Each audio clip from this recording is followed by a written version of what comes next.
I introduce the bill.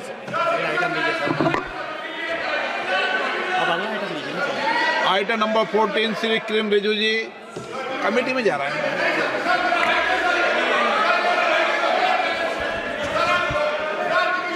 Sir, with your permission, I rise to move for leave to introduce the Mussalman Waqf Repeal Bill 2024.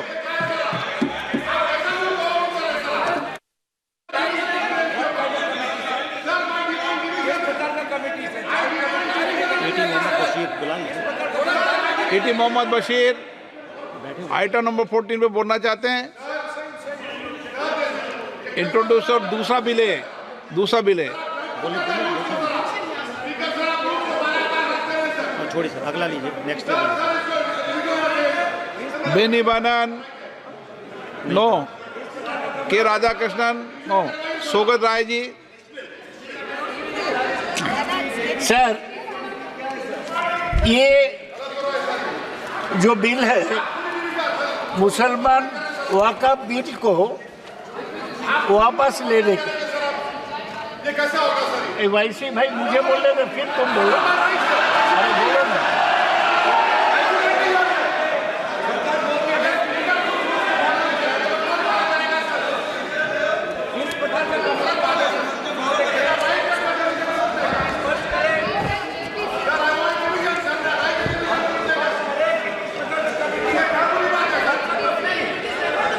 कोई बुरी बात नहीं। Sir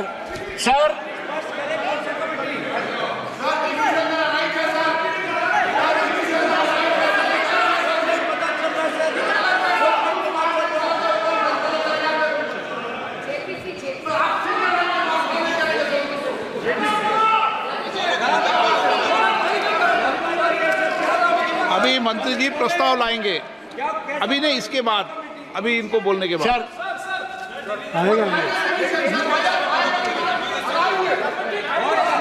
Sir, under Rule 72(1),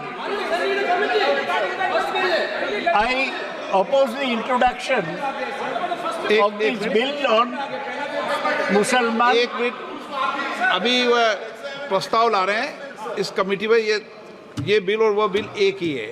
ये bill second part उसमें नहीं, ये second एक ही bill है, रिपील करने का बात है। रिपील करने का। न सर, मैं दो ही चीज बोलने चाहता हूँ। ये संदेह ये होता है कि सरकार मुसलमान वक़्फ़ प्रॉपर्टी पर कब्जा करने चाहते हैं। सारा देश में वक़्फ़ बोर्ड के हाथ में 8.7 लाख प्रॉपर्टी है। इसका पूरा एरिया है 9.4 लाख एकर्स अक्रॉस इंडिया, और इसका एस्टिमेटेड वैल्यू है 1.2 लाख करोड़। सरकार इस पर दखल लेने चाहते हैं, इसलिए कलेक्टर का बात जो बोला, पहले तो कलेक्टर नहीं था, तो सरकार इसमें इंटरफियर करने चाहते हैं। और ये बोलते हैं कि 2 मुस्लिम वीमेन और 2 non Muslim members on the board. ये नॉन मुस्लिम मेंबर बोर्ड में जाएगा तो वक़्फ़ बोर्ड का जो सैंक्टिटी वो खराब हो जाएगा। If it's a Muslim property gifted bye A Muslim for the benefit of Muslims, ये नॉन मुस्लिम नहीं होना चाहिए। Sir, it also introduces the district collector as an arbiter to decide if a property is a waqf or government land। इसलिए ये bill को, मुसलमान वक़्फ़ act bill को withdraw करने का जो कोशिश है, मैं उसको पूरा विरोध करता हूँ। किरण रिजिजू 1 घंटा बोला है, हमारे कलीग वाईसी साहब पहले वाला बिल में डिवीजन मांगे हैं, उसको भी मैं पूरा समर्थन करता हूँ। ये बहुत सेंसिटिव बिल है, ये बहुत सेंसिटिव बिल है। इसमें कोई जल्दीबाजी, कोई ज़बरदस्ती नहीं करना चाहिए। पार्लियामेंट का जो कानून है, आपने चर्चा का मौका दिया, सब लोग बोला, तो अभी डिवीजन चाहते हैं तो डिवीजन कराए, इसमें क्या हर्जा हो सकता है। ये पूरा चीज़ सरकार के हाथ में नहीं जाना चाहिए। ओके। मुसलमानों को मंत्री जी मान जो एक्ट रिपील का मैं मूव किया है, मैंने मूव कर चुके हैं। जो 1923 मुसलमान वक्फ एक्ट 1923 का रिपील मैन का, उसको तो रिपील कर ले। ओके, तो मैं इसमें ले लो बताऊंगा। आप। आप जानना चाहते हो तो मैं बताऊंगा आप 2 मिनट बता दो सर। मैं 2 मिनट बताऊंगा सर।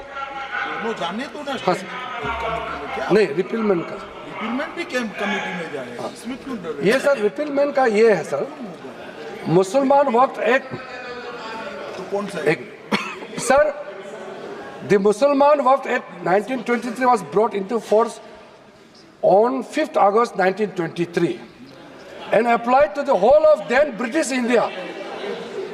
सुनिए, क्यों वो कानून स्टैट्यूट बुक में रहना ही नहीं चाहिए था, इतना साल रहा, रिपील करना चाहिए ना।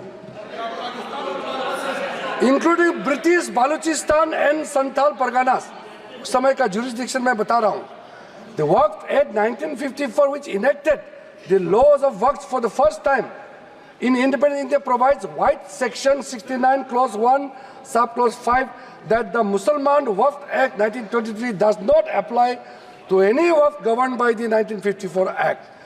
तो in effect 1923 मुसलमान वक्फ एक्ट इन इफेक्ट रिडंडेंट हो चुका है, ये सर एप्लीकेबल नहीं है। सो इन इफेक्ट ये रिडंडेंट हो चुका है, इसलिए सर स्टैट्यूट बुक में नहीं रहना है, इसलिए मैं ये रिपील अमेंडमेंट इसको भी आप इसको भी रिपेल को भी कमेटी में भेज रहे हो ना। ये एक्ट एक्चुअल में 1995 एक्ट और 2013 का अमेंडमेंट आने के बाद अस्तित्व में नहीं, हम कागज पर से निकाल रहे, इतना ही है। और मैं मानता हूं इसमें विपक्ष सहमत होगा। आप दोनों इसको- कहा है कि नहीं? एक मिनट, इस पर जॉइंट पार्लियामेंट कमेटी बनाएंगे। प्रस्ताव क्या आपका? जो ये रिपीलमेंट वाला तो सर आज नहीं, निकल इसका जॉइंट पार्लियामेंट दूसरा सर जो 2024 वक्फ अमेंडमेंट बिल को हमारा तरफ से हम प्रस्तुत करते हैं कि ज्वाइंट पार्लियामेंट्री कमेटी बनाकर मैं सभी माननीय सदस्यों और सभी दलों से नेताओं से बात कर इस जॉइंट पार्लियामेंट कमेटी को बनाऊंगा। ठीक है। प्रश्न की विधेयक को पुनर्स्थापित करने की अनुमति बताएंगे। सर आप पढ़िए। डिवीजन, हाँ करा लो डिवीजन, बैठो। प्रश्न ये कि विधेयक को पुनर्स्थापित करने की अनुमति बताया जाए। जो सदस्य पक्ष वहाँ के हैं, जो सदस्य के विरोध में ना के हैं।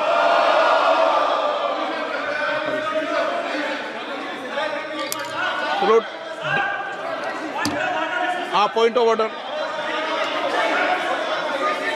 मैं बिल को प्रस्तावित करता हूँ।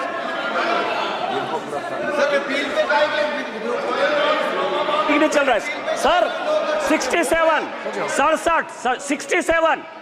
67 ये कहता है सर कि यदि 2 आइडेंटिकल बिल एक साथ हैं तो एक बिल को जो है सरकार वापस ले सकती है, ये रूल कहता है। इसमें कौन सा डिवीजन का बात है सर?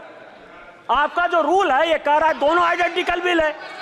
ये 1923 का बिल है जिसको कि हटा के ये वक्फ एक्ट 95 को लाया जा रहा है, दोनों बिल एक है, यही तो रूल कह रहा है सर। जी, अच्छा आप बोल रहे हैं। Demand a division, sir. This is my right. I want a division, sir. Please. आपका राइट तो है, लेकिन राइट जो है इस पे कैसे राइट बनेगा आपका? सर हम तो शुरू से बोल रहे हैं डिवीजन। शुरू से तो बोल तो रहे हैं। आप ही नहीं सुने तो मैं क्या करूं सर? नहीं, मेरा मैंने तो उस- राइट है, हम तो आप ना, स्पीकर ना। नहीं सुने तो कैसा होगा सर? ना। मैं तो शुरू से बोल रहा हूं डिवीजन करवाइए, डिवीजन करवाइए। नो। प्रश्न है कि विधेयक को पुनर्स्थापित करने की अनुमति प्रदान की जाए। जो सदस्य के पक्ष में हाँ के, जो सदस्य विरोध में ना के, मेरे विचार में निर्णय हाँ वालों के पक्ष में हाँ वालों के अनुमति प्रदान की तो माननीय विधायक को पुनर्स्थापित करें। I introduce the bill, sir. माननीय सदस्य नियम 377 के अधीन मामलों को सभा पटल पर रखा जाए। जो सदस्य 377 के अधीन मामलों को सभा पटल पर रखना चाहते हैं वे सभा पटल पर रख सकते हैं। आइटम नंबर 16 भारतीय वायु वीके न्यूज, राष्ट्र के नाम।